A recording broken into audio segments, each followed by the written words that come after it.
morning, students. Welcome to class 8th science. We are discussing microorganisms, friend and foe. We have discussed introduction to microbes, friendly microbes, their commercial use and their medicinal use. More about antibiotics, vaccine, increasing soil fertility, cleaning the environment, harmful microbes, food poisoning, methods of food preservation. We shall discuss methods of food preservation, nitrogen fixation, nitrogen cycle, and then summary. So let's begin. Methods of food preservation. Let us study some common methods of food preservation in our homes. Chemical methods. Chemicals used to protect the food from being spoiled are known as preservatives. मतलब chemical use करते हैं खाना मतलब food खराब ना हो जाए उसको खराब होने से बचाने के लिए, ठीक है, हम प्रिजर्वेटिव को यूज़ करते हैं. उनको क्या बोलते हैं, केमिकल को प्रिजर्वेटिव बोलते हैं. वी एड सॉल्ट और acid to pickles to prevent the attack of microbes. क्या करते हैं, सॉल्ट या फिर पिकल ऐड करते हैं ताकि माइक्रोब्स अटैक ना कर पाए. तो यहाँ पे पिकल्स और ये सॉल्ट और एसिड क्या हो गया, they are preservatives. Okay. Preservation by sugar. Jams, jelly, and squash are used to preserve by sugar. Sugar reduces the moisture content, which inhibits the growth of bacteria. Sugar क्या करती है, actually moisture content को कम कर देती है, जिससे क्या होता है, बैक्टीरिया को ग्रोथ नहीं करने, मतलब बैक्टीरिया को ग्रो करने से रोकती है वो शुगर, ठीक है, ग्रो नहीं हो पाता बैक्टीरिया उसमें. Next is preservation by common salt. Use to preserve meat and fish for ages. तो कॉमन सॉल्ट का हम काफ़ी समय से यूज़ करते आ रहे हैं मीट और फिश को प्रिजर्व करने के लिए. Meat and fish are covered to check the growth of bacteria. Meat and fish को कवर कर देते हैं ताकि उस पर बैक्टीरिया ग्रो ना कर पाए. It is also use to preserve amla, raw mangoes, tamarind etcetera. ठीक है, इसके साथ साथ तो अचार होता है, पिकल्स पे ऐड करते हैं ताकि वो ख़राब ना हो जाए, ठीक है, क्योंकि पिकल भी क्या करता है, सॉरी ये सॉल्ट भी क्या करता है, बैक्टीरिया को ग्रो नहीं कर देता. Preservation by oil and vinegar. Oil and vinegar create unfavourable conditions for the growth of microorganisms. क्या होता है, जो ऑयल और विनेगर होते हैं ये ऐसी कंडीशन क्रिएट कर देते हैं जिसपे माइक्रोब ग्रो नहीं कर पाएगा, ठीक है. It is use to preserve fish, fruit, pickles and meat. ठीक है, तो हम इसका यूज़ करते हैं फिश, फ्रूट और पिकल्स प्रिजर्व करने के लिए, ठीक है. विनेगर ऐड करते हैं, एसिडिक एसिड होता है, ठीक है. Heat and cold treatment. Both higher and lower temperature prevents the growth of microorganisms. मतलब हायर टेम्परेचर पर भी माइक्रोब ग्रो नहीं कर पाएगा, लोअर टेम्परेचर पर भी नहीं कर पाएगा, ठीक है. By boiling or by keeping the food in refrigerator kills the microbes. अगर हम फूड को हॉट गर्म करेंगे या फिर बॉईल करेंगे तो उससे क्या होगा, बैक्टीरिया मर जाएगा. या फिर उसको हम कोल्ड क्लाइमेट जैसे रेफ्रिजरेटर में रख लें तो उससे भी क्या हो जाएगा, बैक्टीरिया मर जाएगा, ठीक है. Next is pasteurisation. Heating of food to high temperature and then suddenly chilled and stored is called pasteurisation. It is done to kill and control the growth of bacteria. हम क्या करते हैं, पहले फूड को गर्म करेंगे, उसको अचानक से ठंडा कर देना है और स्टोर कर देना है. इस टेक्निक को क्या बोलते हैं, पेस्चराइजेशन. एक्चुअली ये टेक्निक सबसे पहले मिल्क के लिए अप्लाईबल, मिल्क दूध पर अप्लाई करी गई थी. तो अब क्या करते हैं, दूध को 70 डिग्री सेल्सियस पर बॉईल करते हैं फॉर 15 to 30 सेकेंड और उसको फिर हम चिल कर देते हैं और स्टोर कर देते हैं. इससे क्या होता है, उसमें बैक्टीरिया ग्रो नहीं कर पाता है, ठीक है. And this technique was discovered by Louis Pasteur. Okay. These days, the packed food items are flushed with nitrogen to prevent the attack of microbes. आजकल क्या होता है, जो पैक्ड फूड आइटम्स होती है जैसे चिप्स हो गए, कुरकुरे हो गए, उनमें नाइट्रोजन ऐड करते हैं, क्योंकि जो नाइट्रोजन है वो क्या करती है, वो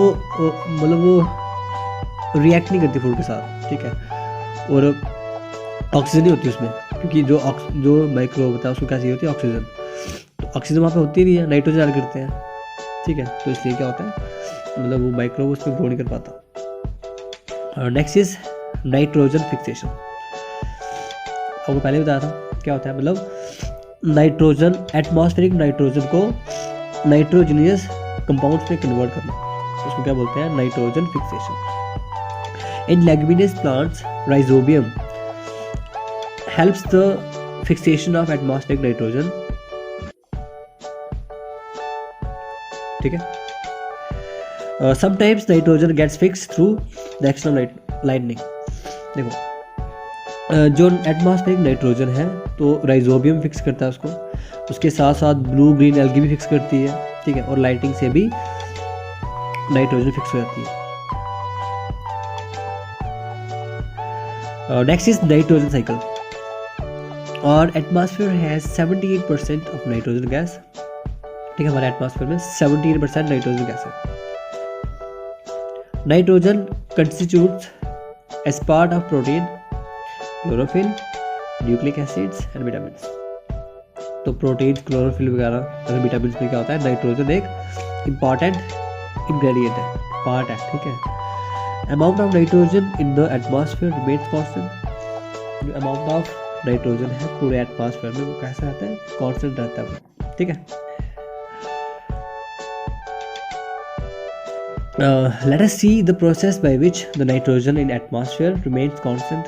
देखते हैं कैसे कांस्टेंट रहती है। Nitrogen already present in atmosphere, ठीक है, जो मतलब एटमॉस्फेयर में नाइट्रोजन प्रेजेंट होती है, मीन्स एटमॉस्फेरिक नाइट्रोजन जो होती है, bacteria like blue green algae fixes atmospheric nitrogen. जो बैक्टीरिया होता है जैसे ब्लू ग्रीन एल्गी हो गया, वो एटमॉस्फेरिक नाइट्रोजन को फिक्स करता है सॉइल में, ठीक है, उसको नाइट्रोजनियस कंपाउंड में कन्वर्ट कर देते हैं। From the soil nitrogen is use by plants. Soil में से जो प्लांट्स है उसको प्लांट्स यूज कर लेते हैं नाइट्रोजन को। Animals gate protein and nitrogen from plants by eating them. जो एनिमल्स है उनको प्रोटीन और नाइट्रोजन मिल जाती है प्लांट से, उनको खाते हैं जब वो। तो when animals and plants die, bacteria and fungi decomposes them and convert them into nitrogenous compounds. क्या होता है, जो बैक्टीरिया होता है और फंजाई क्या करते हैं, जो भी डेड प्लांट्स एनिमल्स होता है उसको कन्वर्ट कर देता है उसको वो नाइट्रोजनियस कंपाउंड। सब bacteria convert this nitrogenous compound. और जो नाइट्रोजनियस कंपाउंड्स है, कुछ बैक्टीरिया ऐसा भी होता है जो उसको फ्री एटमॉस्फेरिक नाइट्रोजन में कन्वर्ट कर देते हैं, और जो कहाँ चली जाती है, वो एटमॉस्फेयर में चली जाती है नाइट्रोजन। तो इस तरीके से नाइट्रोजन साइकिल मेंटेन रहता है।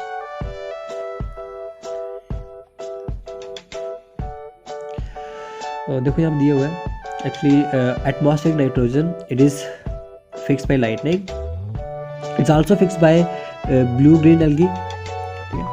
तो जो बैक्टीरिया होता है वो क्या होता है, इंटर्न ही वो उसको मतलब नाइट्रोजनियस कंपाउंड में कन्वर्ट कर देता है, कंपाउंड्स ऑफ नाइट्रोजन में, ठीक है, कंपाउंड नाइट्रोजन कन्वर्ट कर देता है, ठीक है। और उसके बाद जो कंपाउंड्स ऑफ नाइट्रोजन साइल में होते हैं तो उसको प्लांट्स ले लेते हैं, वहाँ से प्लांट्स खा लेते हैं उसको, है ना, साइल में से मतलब न्यूट्रिएंट्स को इंटेक कर लेते हैं प्लांट्स, और प्लांट्स को एनिमल्स खा लेते हैं, ठीक है। एनिमल्स का जो एक्सक्रीटा होता है, या फिर एनिमल्स जब मर जाते हैं तो वो फिर से कहाँ चले जाएंगे, साइल में, ठीक है, साइल में चले जाएंगे, उनको बैक्टीरिया फंजाई डिकम्पोज करके फिर से मिट्टी में मिक्स हो जाएंगे वो, ठीक है।